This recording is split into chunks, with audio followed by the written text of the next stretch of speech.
regulatory developments affecting cryptocurrencies are gathering pace, including the European Union, where MiCA has received a favorable vote, and the United Kingdom. But as the former speeds ahead, can the latter keep up? As of January 1, 2021, the United Kingdom has officially left the European Union. The country is now free to set its own rules and regulations, including those related to cryptocurrencies. This means that the UK government can draft laws and regulations around using crypto, and also decide how to approach issues such as taxation, money laundering, and consumer protection. Here we compare the UK's efforts to those of its former bloc. In truth, the UK had already taken steps to regulate crypto even before leaving the EU. In 2019, the Financial Conduct Authority published key guidance. It clarified that cryptocurrencies could be classified as security tokens, e-money tokens, or unregulated tokens, depending on their characteristics and intended use.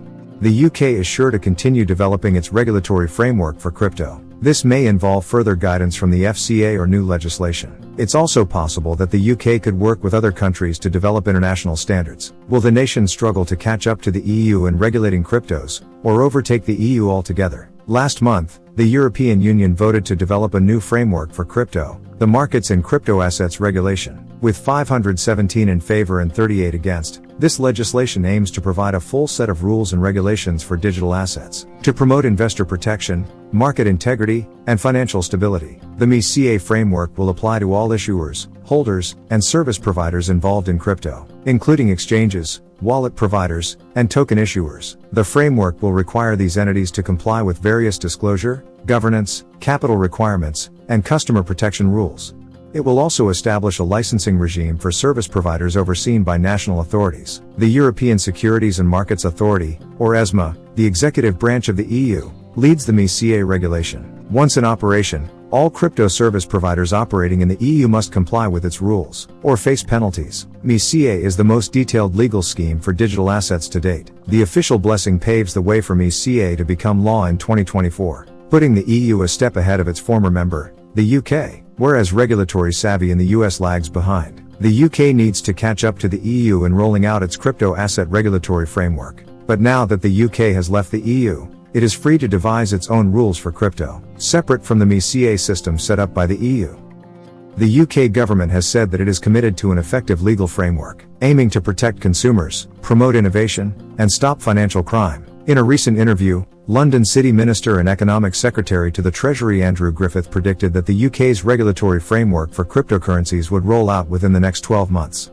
This suggests that the UK government is busily developing its regulatory approach to digital assets, and is keen to do so in a timely manner. Griffith takes an aggressive stand on the UK's high-quality yet progressive financial laws. A financial news report says he expects broader rules than the EU will enforce. Also, he expects that a central bank digital currency will come out, and that the UK will take the lead in its development and rollout. Although, given the complex technology and privacy issues, it's not going to happen overnight. The Financial Services and Markets Bill is expected to become law in the spring. It will introduce new powers for Home Treasury to bring crypto assets within the UK financial services domain. On February 1, 2023, HMT put out its brief on a legal regime for crypto assets. Other than fiat-referenced stablecoins, this latest brief builds on previous discussions and talks, including a January 2021 paper that focused on stablecoins. It also adds to other proposals in the FSMB to introduce a regime that will govern digital settlement assets. These are defined as fiat-backed stablecoins used for payments. Furthermore, leaders like Binance in the domain have openly hailed the crypto regulation. The report added, "It's our strong belief that a stable regulatory environment helps to support innovation and is essential to establishing trust in the industry, as well as long-term growth."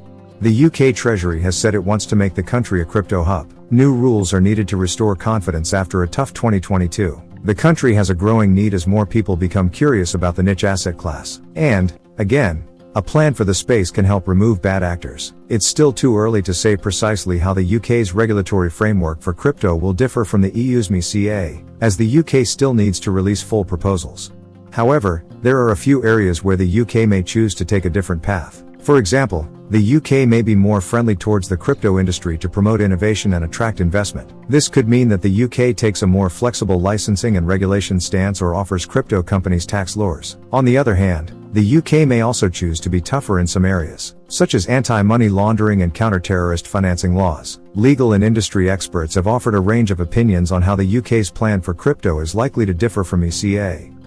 Lawyers at the law firm Norton Rose Fulbright firm have shared an analysis with BN Crypto. Their note provides a comparison of some of the critical areas of MiCA and the HMT proposals. It applies to players in the EU and UK crypto asset markets, including service providers, issuers, big and small investors. Some experts suggest that the UK take a more principles-based approach, focusing on outcomes rather than prescriptive rules. Others suggest that the UK may prioritize consumer protection and AML/CTF laws, given its leaders' commitment to fighting financial crime. Nonetheless, the head of the trade body Crypto UK, Ian Taylor, asserts that the bill puts significant jurisdictional pressure on Britain and the US to pass their frameworks. Overall, regulators are likely to strive for a balance between supporting innovation and protecting the public. The UK is not part of the EU. It will follow its own criteria. Its crypto framework will evolve based on the needs of the industry and the broader economy. Goodbye.